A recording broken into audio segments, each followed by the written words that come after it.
মহিলা কেবিনে পোষা লোক থাকা যাবে না, সবাইকে যেতে বলো। ওকে ভাইয়া চললে যান, কালকে সকালে আবার আইসেন। থাকতে পারবো না। না, মহিলা কেবিনে এলাও নাই। ঠিক আছে।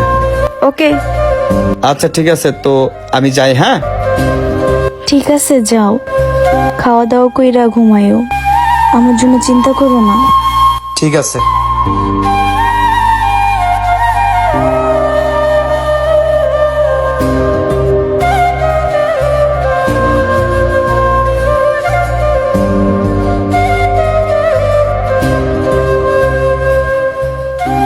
মহিমা, এখন কেমন লাগতেছে? কয়টা বাজে? 6টা বাজে।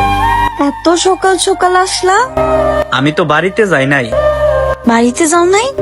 এই বারান্দায় বইসা ছিলাম। তুমি এখানে হসপিটালের বেডে শুয়ে থাকবা, আর আমি কি বারান্দায় আরাম করে ঘুমাইতে পারবো?